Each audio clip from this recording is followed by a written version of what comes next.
Como todos tienen mascarilla, ¿verdad?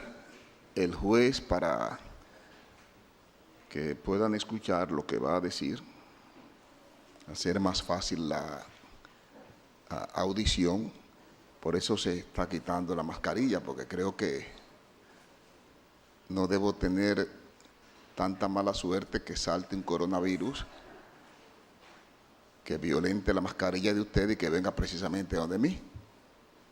Aunque, como dicen que a veces,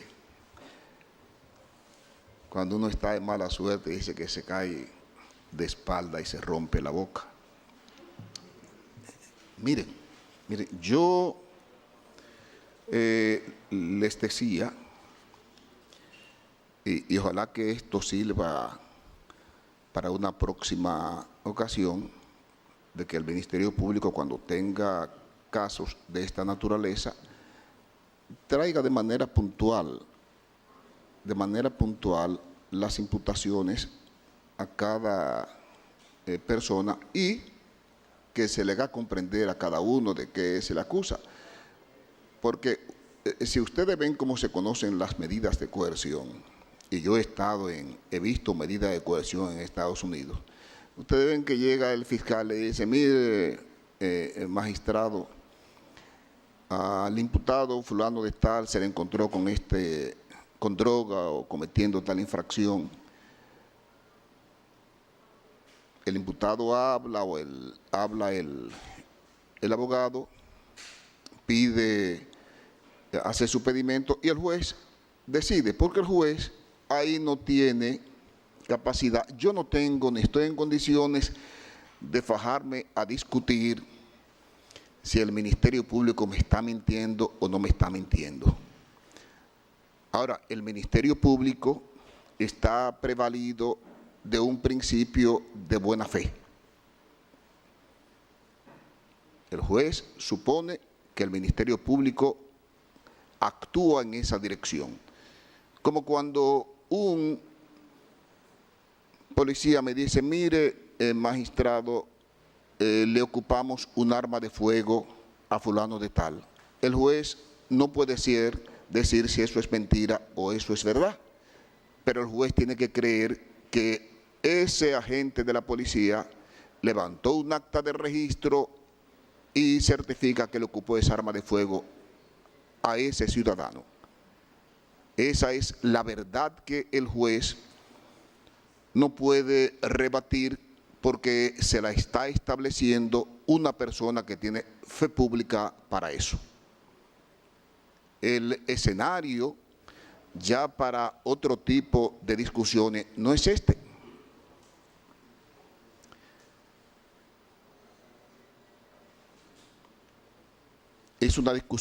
Hubo una discusión muy interesante respecto a la tipicidad. Interesante.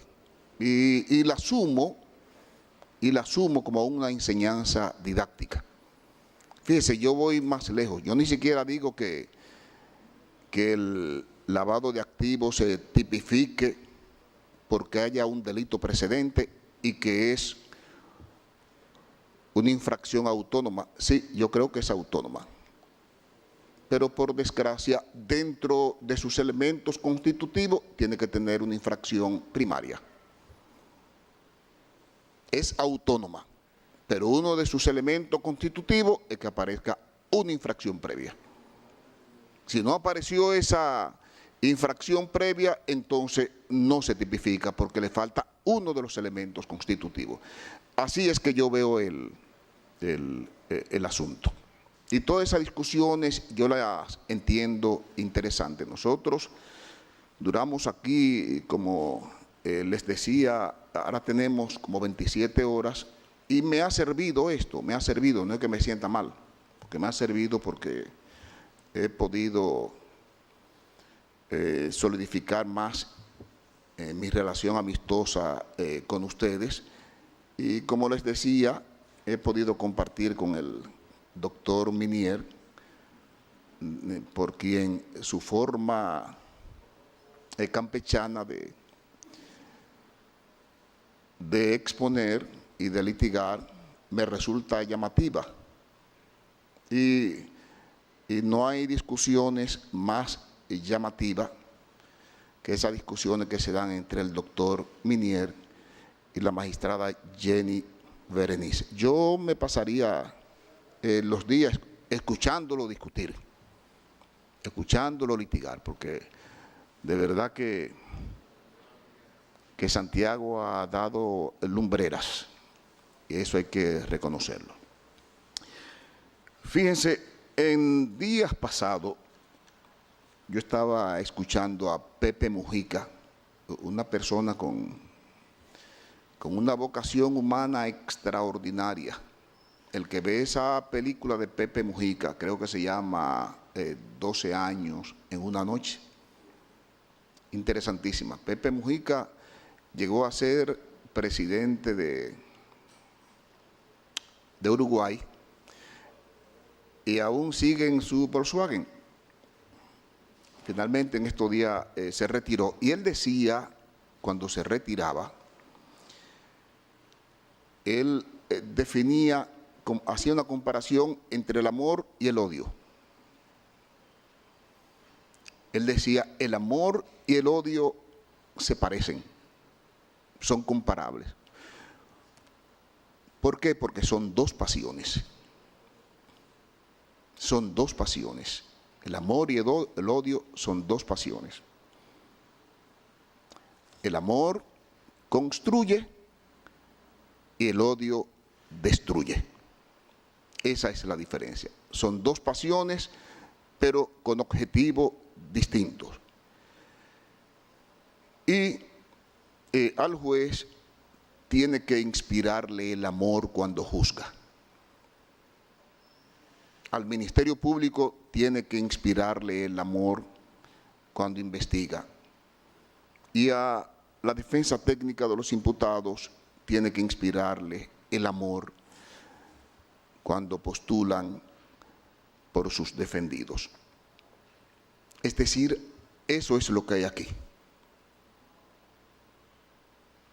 ¿Puede la gente alegrarse de una tragedia? Jamás en la vida. Jamás en la vida debe la gente alegrarse. ¿Por qué? Porque por este momento podemos pasar todos. Recuerdo yo al niño que se reía del anciano, y el anciano le dice, mi hijo, no te rías de mí, porque como tú te ves hoy, me vi yo ayer. Como yo me veo hoy, te verás tú mañana. Entonces, por eso nadie debe sentir alegría por esto. Algunos han querido darle una connotación política al proceso. Y yo digo que ese es el lateral de donde deben apartarlo, para que no se contaminen los partidos políticos. ¿Por qué? Porque los partidos políticos son la genuina representación y sustentación de la democracia. Lo que tenemos que luchar es cada vez más por tener partidos políticos fuertes, dirigidos con la finalidad de que cumplan su función social, que es la de servir a la democracia y al país. Sí, no debemos de ninguna manera pretender debilitar a los partidos políticos como fundamento del Estado social y democrático de derecho, porque es el escenario que tenemos para exponer nuestro pensamiento, nuestras ideas y para manifestar lo que queremos.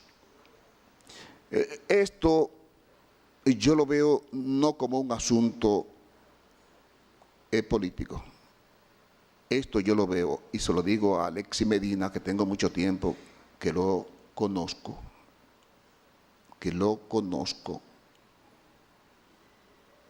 como un mal pago familiar que nunca debió haber sido. En una ocasión Alexis vino aquí con un problema y me consultó. Y si él no me deja mentir, yo le dije a Alexis, deja eso así. ¿Y sabe por qué le pedí que dejara eso así? Yo decía, mira, tú eres hermano del presidente de la República. Tú eres hermano del presidente de la República. Y a veces uno, aún teniendo razón, tiene que dejar pasar cosas. Hay una tienda de repuesto ahí en la carretera Sánchez, no recuerdo cómo se llama, está en el 7,5. A mí se me dañó el motor del carro y fui y compré un motor. El motor salió dañado. Cuando voy, el carro sin motor, se comunica el mecánico con el señor comenzó a saltar y a brincar y me mantuvo dormido y no cumplió ni con repararme el motor ni con reponérmelo. Tenía un amigo que me decía, somételo, ponle una querella. Y tuve la intención de ponerle una querella. Después reflexioné y dije, bueno, si vengo y le pongo una querella aquí en el Palacio y lo mandan a buscar preso, él va a decir que eso se está haciendo porque yo soy juez. Y esas son de las limitaciones que tenemos nosotros cuando tenemos funciones públicas o cuando tenemos familia que ocupan posiciones cimeras en el Estado. Digo que es algo familiar porque, si ustedes no lo saben, Alexis Medina, que es el hermano más chiquito del expresidente de la República, el más pequeño, ha sido la niña linda de él. La niña linda del presidente, y eso lo sabe su hermana. Que el expresidente de la República ha sentido una debilidad extraordinaria por su hermano. Y el propio expresidente siempre fue cuidadoso. Y yo soy testigo de eso. Siempre fue cuidadoso y mantuvo a Alexis a distancia. Lo mantuvo a distancia. Por eso le digo que no es un asunto que, aunque quieran asumirlo de manera política, no se trata de eso. Se trata de una falla familiar en que una persona, no sé si por inmadurez o por lo que sea, desconoció que su hermano ocupaba una posición y que eso lo obligaba a él a mantener una postura que no pudiera, diría yo, atollar al gobierno de su hermano. Pero Alexis no correspondió con las pretensiones del presidente, de su hermano. Y Alexis comenzó a hacer negocio. Y los negocios de Alexis fueron notorios. Fueron notorios. ¿Y ustedes creen que solamente es el Ministerio Público que persigue a Alexis? Y se lo voy a decir. Miren, todos esos comerciantes, empresarios, que veían que usted era favorecido por encima de ellos, que ese tráfico de influencia usted lo usaba para favorecerse, hoy celebran que usted esté ahí, para que no se pierda. Cuando yo le decía al presidente de la República, a raíz de una entrevista en el Consejo Nacional de la Magistratura, era que le decía, como señor presidente, cuídese del poder.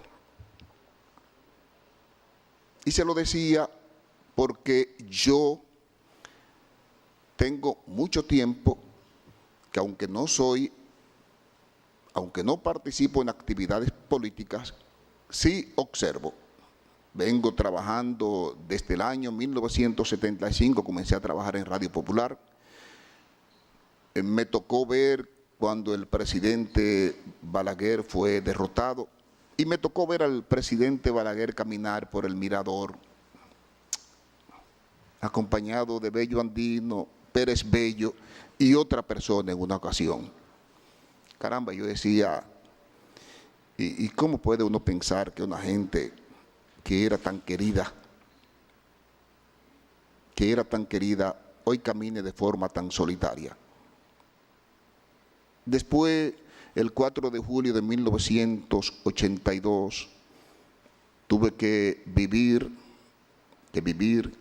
y esa información la difundí yo en Radio Popular, siendo yo locutor, cuando el presidente Antonio Guzmán se quitó la vida.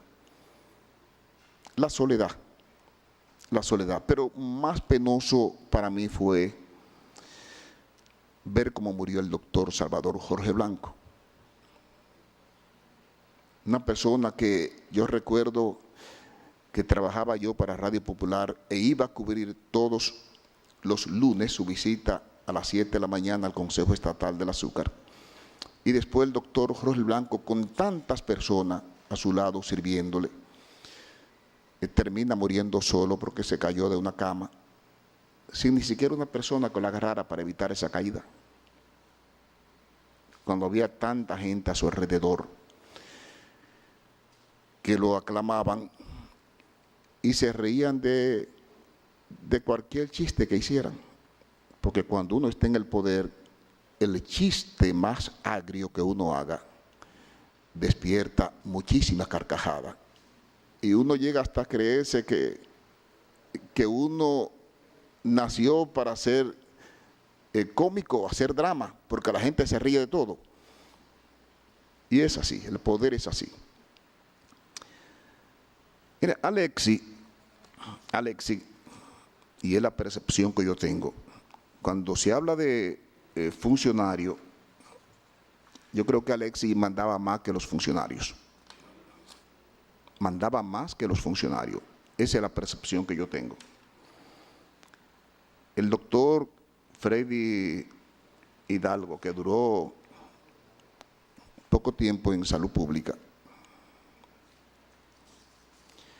al doctor Freddy Hidalgo, y que me perdone, yo entiendo que es un tonto poco útil. Un tonto poco útil, porque si hubiera sido de mayor utilidad, se queda a sus 8 años ahí en salud pública. Pero el doctor Hidalgo no tenía la utilidad necesaria que se requería para el tipo de negocio que se estaba haciendo con salud pública, luego con la OISOE, con FONPER. Miren, aquí se discute si coalición de funcionarios o no. En las 26 horas que duramos discutiendo, y por eso cuando alguien se paraba, yo le decía, mire, hábleme de esto, porque a veces los abogados son muy románticos y hablan muchas cosas, un discurso muy lindo. Pero no se trata de eso, sobre todo en una medida de coerción. Yo quería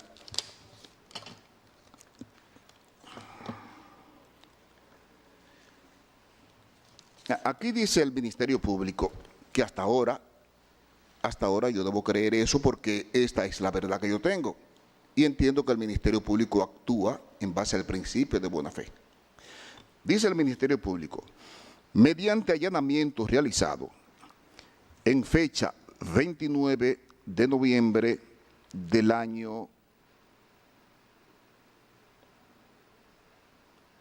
2000, 20, aproximadamente a las 3 antes meridiano, en el apartamento número T3, 29-A, 29º nivel, Torre Malecón Center, ubicado en la avenida George Washington, sector Ciudad Universitaria, Distrito Nacional, lugar donde tiene su domicilio y residencia el imputado Juan Alexis Medina Sánchez, fueron ocupadas evidencias relativas al contrato por el monto total de $1.450.000 conforme autorización del despacho DAC-30 número 00001033 del 7 de noviembre de 2018, suscrita por el director general de la OISOE, coimputado Francisco Pagán Rodríguez, dirigida al coimputado Julián Suriel en calidad de presidente de General Supply Corporation, para ser utilizado presuntamente en el asfaltado de la carretera San Juan-Las Matas de Farfán. Para esta transacción se elaboró la factura proforma 2018-58 emitida por General Supply Corporation del 31 de diciembre de 2018, facturado a la Oficina de Ingenieros Supervisores de Obras del Estado, OISOE, por la cantidad de 500.000 galones de cemento asfáltico AC-30. En este allanamiento se ocupó una hoja que se titula Operación AC-30, Cuentas por Pagar, con fecha del 2 de septiembre de 2020, donde se hace constar sobre este producto que la cantidad despachada por nosotros con conduce firmados es de 500.000 galones, pero despachado real por General Supply Corporation son 166.000 galones, reflejándose como diferencia por despachar la cantidad de 333.500 galones, equivalente a un 66% pendiente de entrega, por lo que se trató de una estafa. A mí no me interesa ahí saber si Alexis es funcionario, si cae dentro de la categoría de coalición de funcionarios, porque eso no es tema de este escenario. Ahora, el Ministerio Público me está diciendo aquí lo que pasó. Y si eso pasó así, como dice el Ministerio Público, entonces efectivamente hay una estafa.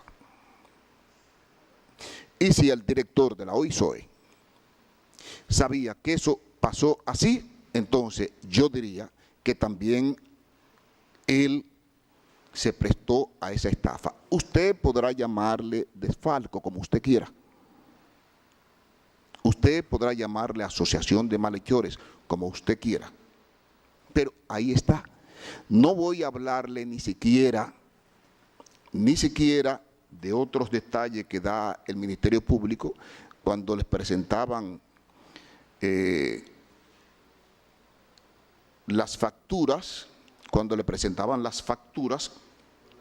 para la compra de los equipos, donde no había especificaciones, es decir, que si usted decía 20 sillas, usted no establecía ahí las características de esa silla. Entonces, como usted no establecía las características de esa silla, usted podía poner ahí el valor que a usted le diera su gana. Tampoco voy a hacer hincapié sobre ese reconocimiento de deuda. Bueno, dice que había emergencia y que el imputado Alexis era tan bueno que se mandaba y suplía de equipos a los hospitales. Bueno, pero ¿quién ha dicho que ese es el procedimiento que establece la ley? Pero ustedes me van a decir a mí que se tratan de faltas administrativas. Eso como que ustedes me digan a mí, mira, he hecho un contrato civil, hemos contratado civilmente, pero yo te dije que este apartamento no tenía hipoteca. Y después aparece una hipoteca. Exactamente. Es un contrato civil. Bueno, pero hay un dolo ahí. Hay un dolo. Entonces, la propia manifestación del manejo de la ley es tratar de convertir la legalidad como principio, entonces, para caer en ilegalidades. Entonces, el hecho de que la ley de contrataciones públicas no contenga sanciones penales, que contenga sanciones administrativas, eso no quiere decir que el manejo de esa, ampararme en esa ley para yo estafar, para yo maniobrar, no quiere decir que no tenga una consecuencia penal. Le estoy mencionando eso para que ustedes sepan por qué el juez, solamente con esto que está aquí, desde un principio, tiene los fundamentos para imponerle al imputado una medida de coerción. Una medida de coerción. ¿Qué resulta? El ingeniero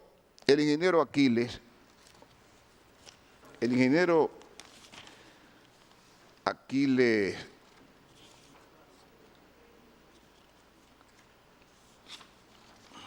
Alejandro Christopher Sánchez, a quien llevó al OISOE el señor Pagán como su asistente.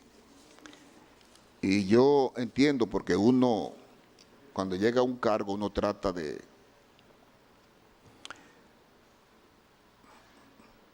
buscar el concurso y cooperación de la gente que son amigas de uno y que uno entiende que tienen valores y que tienen conocimientos. Fíjense lo que me dice el ingeniero Aquiles, que tenía la función de fiscalizar. Él dice que en los equipamientos de los hospitales, él no tenía que ver con que se cubicaban pagos de equipos sin haberse llevado los equipos a los hospitales.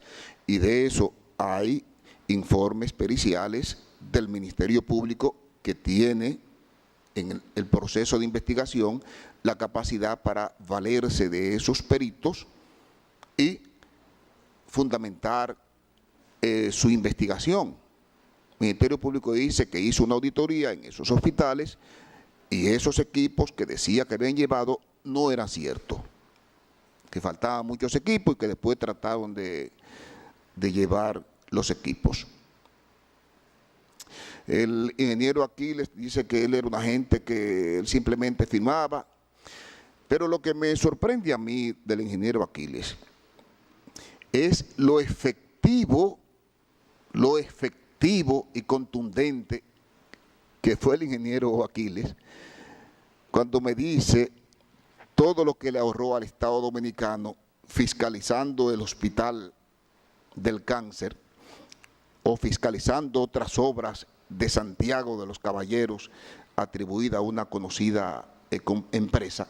Y yo digo, oye, tanta contundencia, tan efectivo este señor en eso, y tanta debilidad en la fiscalización cuando se trataba de Juan Alexis Medina. Eso es inexplicable. Eso es inexplicable. Y el juez eso no lo va a entender. ¿Y qué es lo que el juez cree? Lo que el juez cree es que el señor Pagán, fíjense que hasta consignación de presupuestos específicos,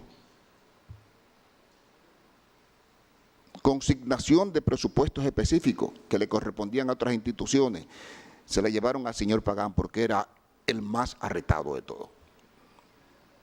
Otros no se atrevían a hacer eso, pero el señor Pagán sí. Dice Alex, y yo lo felicito porque yo tengo amigos que tienen con deudas públicas 5 o 6 años.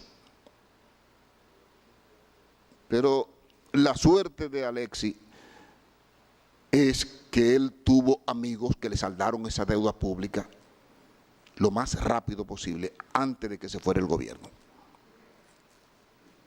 Y la pregunta que yo me hago es, ¿y si hubiera sido yo?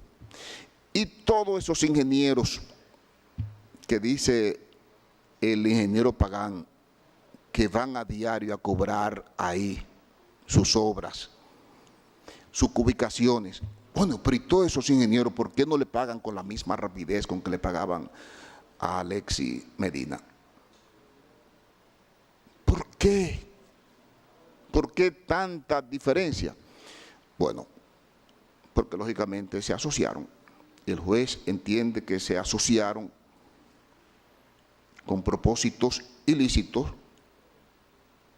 y esos propósitos ilícitos han llevado al Ministerio Público a esta investigación que tendrá que completar y que se inicia para estafar al Estado. De eso se trata. Ahora, ¿qué resulta con relación a mí? Me da pena el caso de Julián Esteban Suriel, que fíjese, Julián, miren, en el caso suyo, si me preguntaran qué pasó con usted, yo diría, mire, Julián es una persona que hacía negocio, trató de hacer negocio con Alexis, no le resultó y se fue.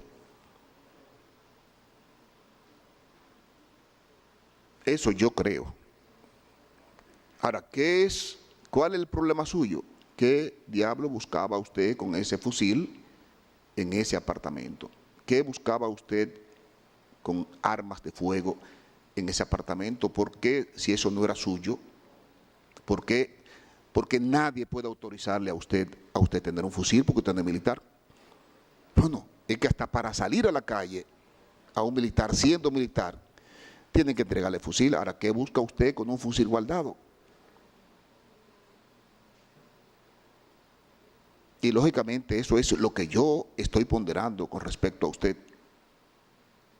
Porque si me dijeran respecto a los negocios suyos con Alexis, yo diría no. Él trató de negociar con Alexis, pero a Alexis, que es muy hábil en los negocios, no cuajaron.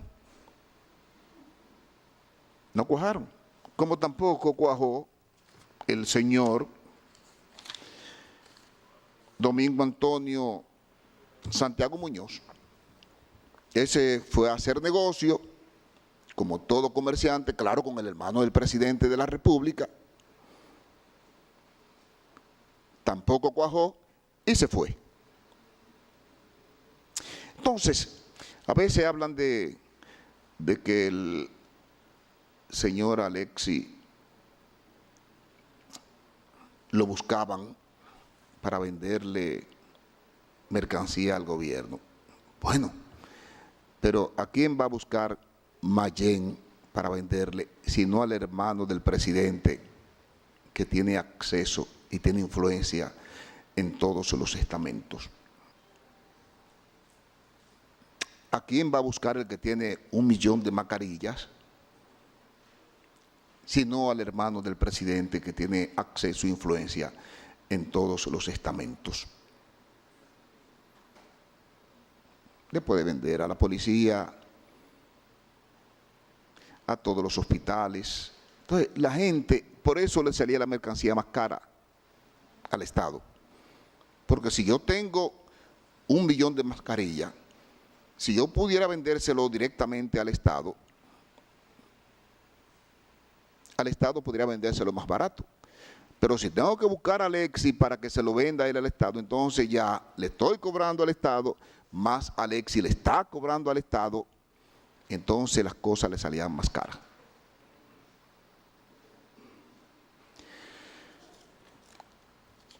José Dolores Santana Carmona, que era quien yo le decía que él no sabía que era tan rico.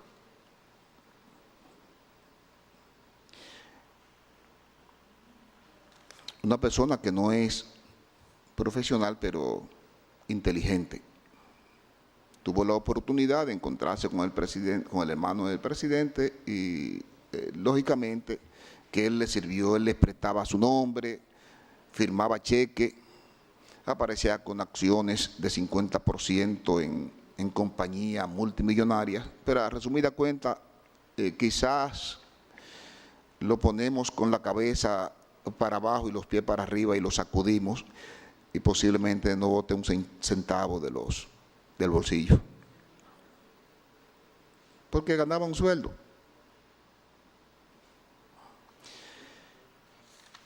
De Huácar ni decirse. Huácar vivía de aquel lado, que posiblemente cuando fueron a apresarlo lo encontraron sentado en una mecedora.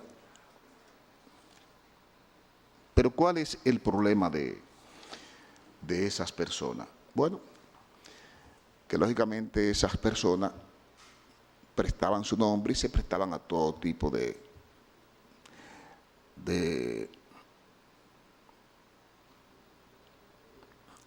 complicidad para complacer al señor Alexis Medina, que de verdad ha sido yo lo felicito porque ha sido un gran poder en el comercio. Yo quisiera saber si Alexis tendría tanta suerte ahora como la tuvo antes. Quisiera saber.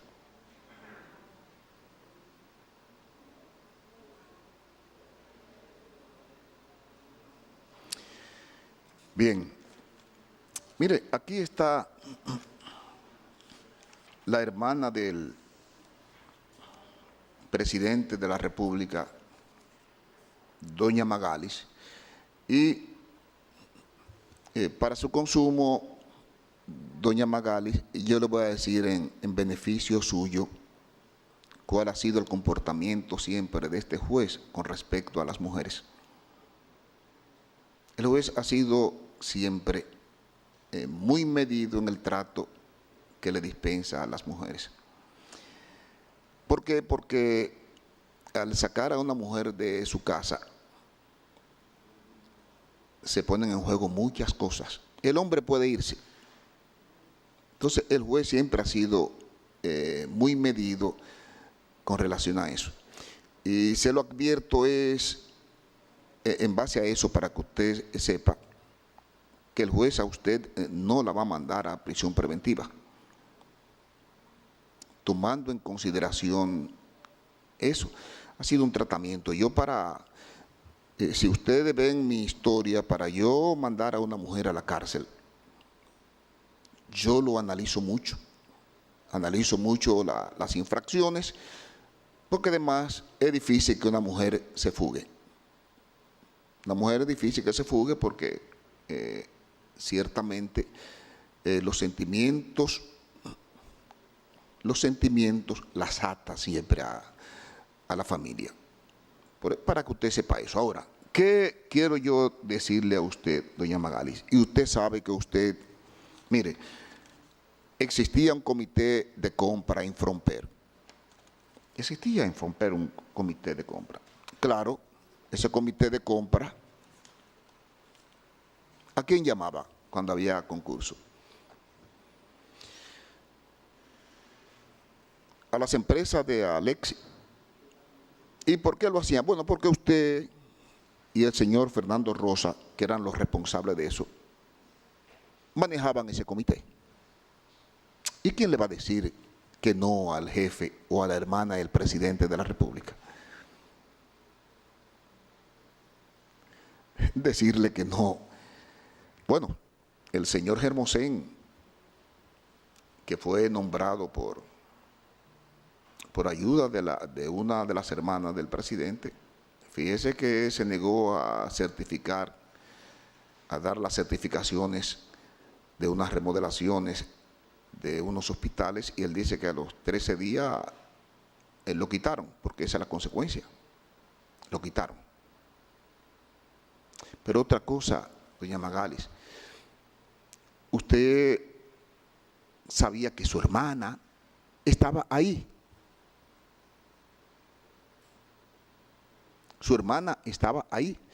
¿Y cómo el juez puede no pensar que lo que se le pasaba a su hermana mensualmente o las obras que se le asignaban al señor Alexis no era para que los beneficios retornaran a usted y al señor Fernando Rosa? ¿Cómo el juez puede escapar de pensar eso? De ninguna manera. De ninguna manera. Miren, el que quiera darle una connotación distinta a esto que está pasando aquí, está equivocado. Aquí lo que está pasando es una familia que traicionó la debilidad sentimental por sus hermanos que tiene el presidente de la República. Eso es lo que el juez advierte. A mí nadie me habla de que esto es político. No, no, no. Y eso debe servir de ejemplo. Debe servir de ejemplo, señores. Y no es que los presidentes no le den trabajo a su familia, porque la familia tiene derecho a trabajar. Lo imperdonable es que la familia traicione esos sentimientos que tienen los presidentes al ponerla a trabajar. Y eso es lo que ha pasado aquí. Alexis llegó donde pagan. Yo le puedo mencionar un funcionario que salió huyendo. Chanel Rosa. Chanel Rosa. Dijo, no, yo no voy a pagar eso. Yo no voy a caer preso. ¿Y quién asumió eso? Bueno, lo asumió Pagán, porque Pagán sí era arrestado y se benefició de eso. Se benefició de eso. Y esto es una investigación que se está abriendo. Comienza ahora la investigación. Comienza ahora la investigación. El juez necesariamente el caso tiene que declararlo complejo, porque evidentemente tiene las características para que sea llevada mediante ese procedimiento en cuanto a la coalición de funcionarios, como dice el doctor Eduardo Núñez. Realmente a Alexis yo no puedo atribuirle eso. Pero resulta que a la hermana del presidente de la República, señora Magalis, y al señor Fernando Rosa, sí hay una coalición de funcionarios. Sí lo hay. El ingeniero Aquiles y el ingeniero Pagán, sí, entre ellos hay una coalición de funcionarios. El Contralor General de la República, el excontralor Hermosén, doña Magalis, Fernando Rosa, el ingeniero Pagán, el ingeniero Aquiles, sí hay una coalición de funcionarios. Cuando él dice, bueno, él, lógicamente que Alexis no puede ser insertado en esa línea, pero sí el juez le está estableciendo por qué la medida de coerción en contra de esos imputados. Siendo así, ¿qué el juez entiende? Mire, Juan Alexis Medina Sánchez, Francisco Pagán Rodríguez, Aquiles Alejandro Christopher Sánchez, el juez entiende que hay mérito suficiente para que ellos vayan a cumplir prisión preventiva por 3 meses. 3 meses.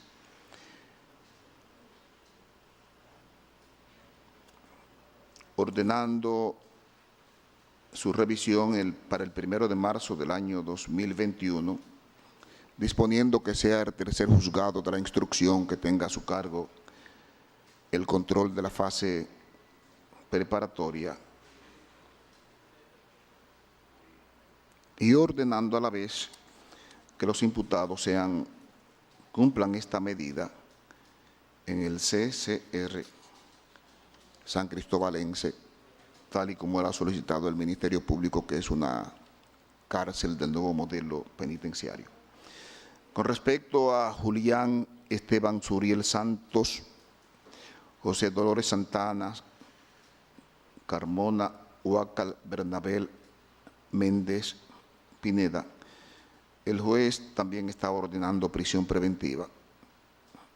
La prisión preventiva de Julián Esteban, el juez la fundamenta en esa posesión ilegal de un fusil y 2 armas de fuego.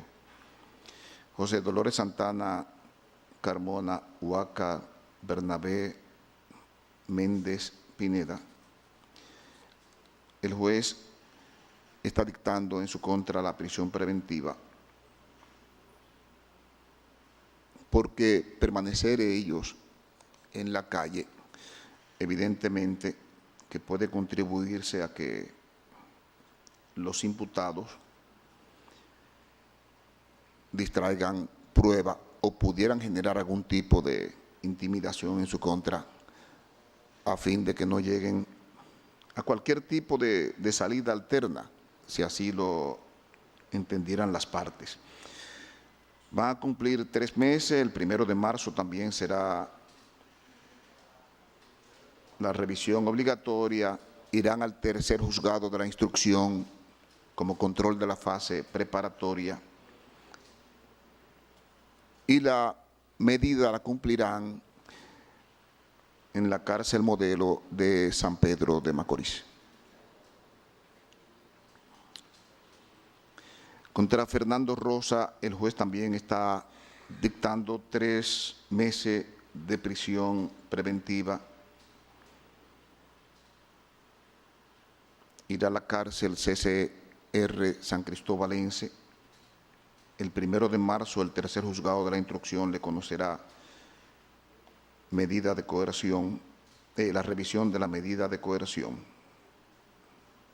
Con relación a la señora Carmen Magalis Medina Sánchez y los señores Lorenzo Wilfredo Hidalgo Núñez, el juez entiende que debe colocársele a ambos un localizador electrónico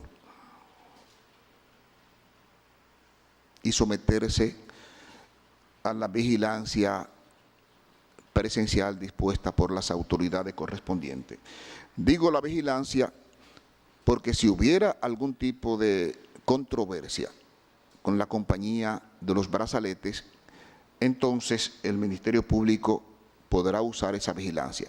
Si no hay problema, entonces el Ministerio Público podrá prescindir de esa vigilancia y solamente dejarle su brazalete electrónico. Esa medida ya la cumplirá por 3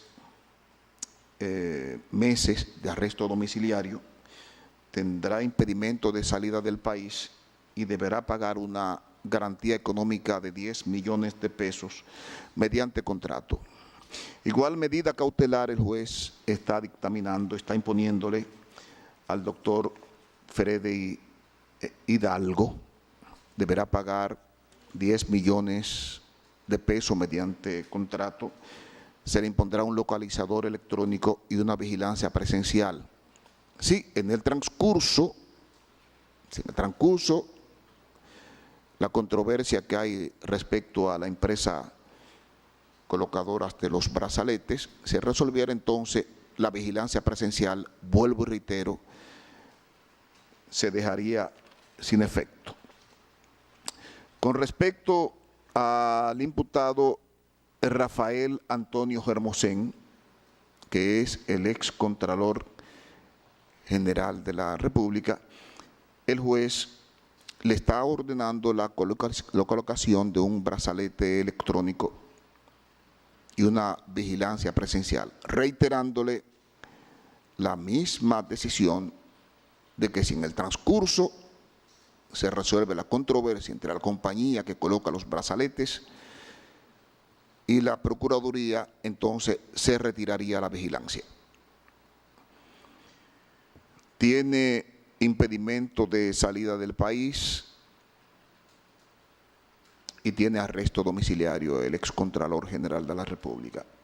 Con relación al señor Domingo Antonio Santiago Muñoz, el juez entiende propicio pura y simplemente ordenar su puesta en libertad mediante la presentación periódica por ante el procurador fiscal adjunto que tiene a cargo la presente investigación. ¿Qué ha considerado el juez? Bueno, el juez ha examinado los documentos preparados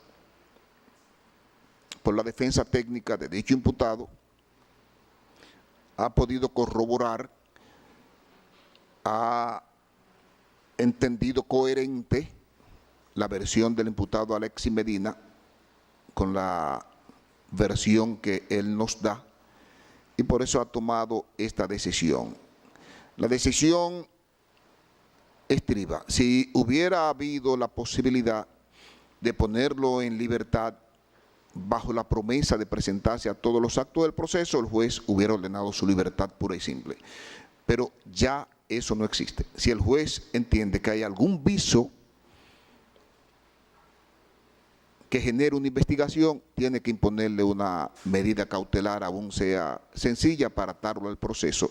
Ya el Ministerio Público decidirá en el transcurso de la investigación si arriba a un acuerdo con él, si presenta acusación o cualquier acto conclusivo al respecto. Quiero darles a todos las gracias por permitirme, señores, conocerle y compartir con ustedes.